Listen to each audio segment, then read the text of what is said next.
Assalamualaikum warahmatullahi wabarakatuh. Saya akan menjelaskan tentang ilmu kalam dari bab 1 sampai 5. Bab 1. Pengertian ilmu kalam. Pengertian ilmu kalam secara etimologi. Ilmu adalah pengetahuan, sedangkan kalam adalah percakapan atau perkataan. Pengertian etimologi terbagi menjadi 4, yaitu menurut Mustafa Abdul Razik, menurut Ibnu Al-Fari, menurut Ibnu Khaldun, dan menurut T.M. Ibnu Hasbi Ashidik. Nama-nama ilmu kalam terdapat ilmu kalam, ilmu usuluddin, ilmu tauhid, ilmu al-akbar, dan ilmu teologi Islam.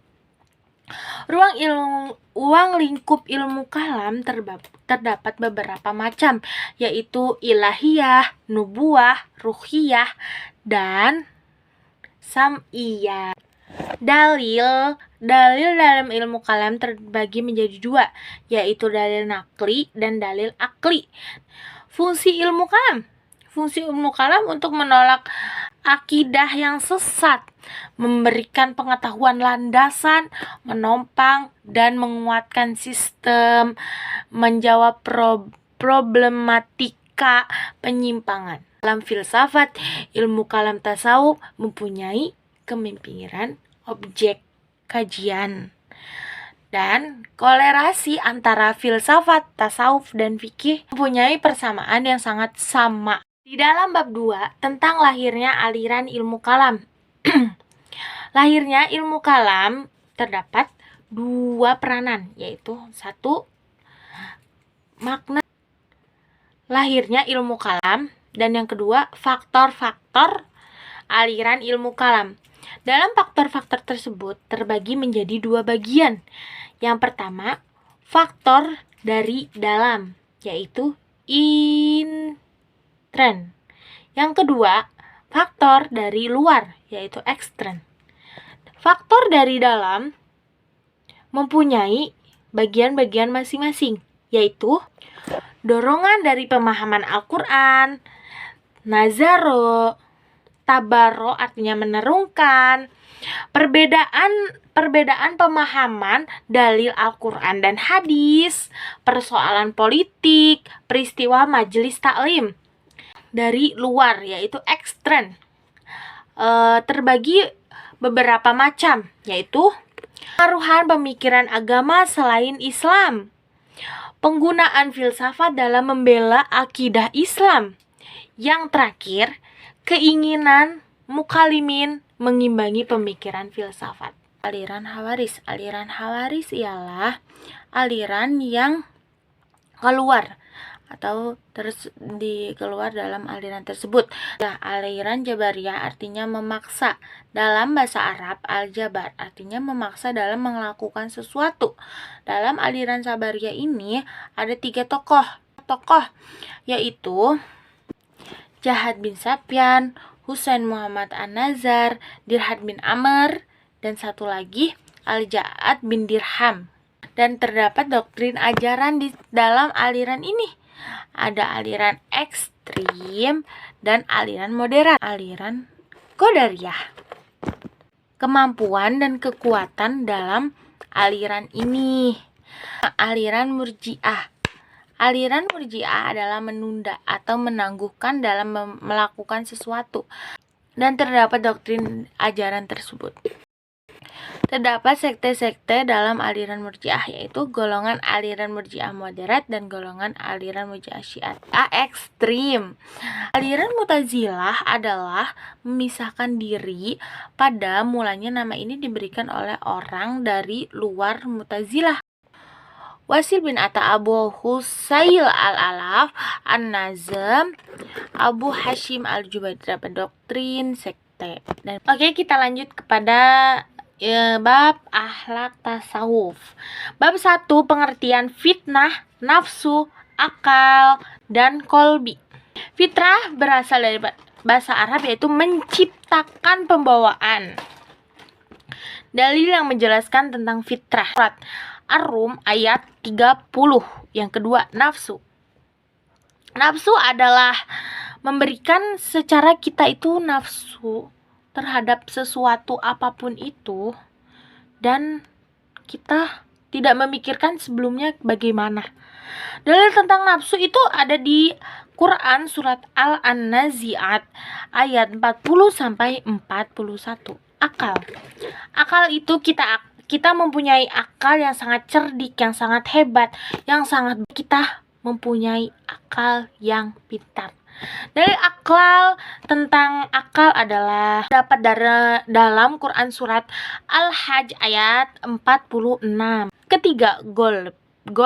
Golb secara bahasa artinya membalik dalam sebuah qaib data, sifat hati yang selalu berubah-ubah, membolak-balikan hati manusia yang selalu berubah-ubah. Dalilnya terdapat dalam Quran surat Muhammad ayat 16.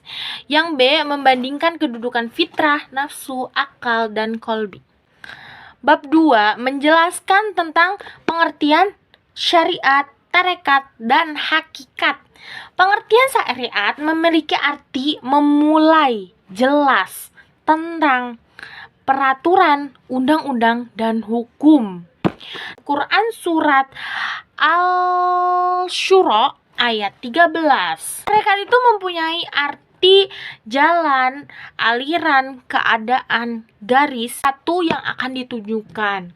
Dalil tentang tarekat yaitu terdapat dalam surat Al-Baqarah ayat 46.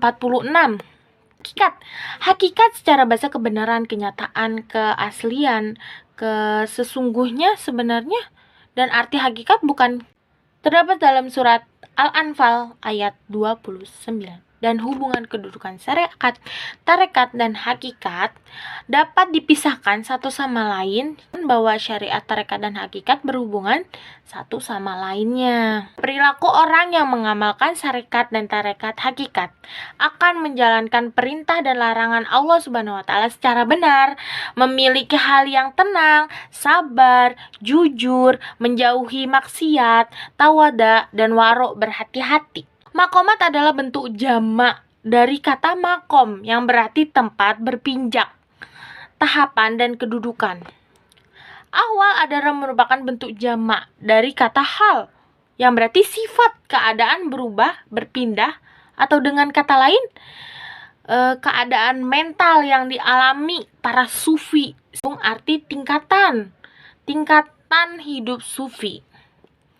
Obat, ada zahud, ada warok, ada fakir, dan ada sabar.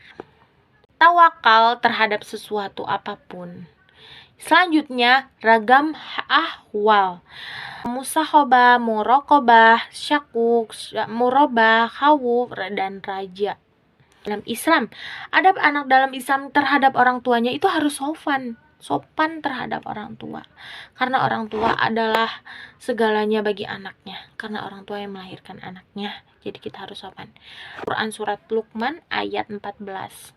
Kepada guru kita juga harus sopan, karena guru yang mengajarkan kita dan memberikan kita ilmu yang bermanfaat dalam belajar dan untuk menjadikan kita sebuah kesuksesan yang ingin kita capai dan ingin kita raih. Berteman itu harus saling melengkapi satu sama lain dan mendukung satu sama lain.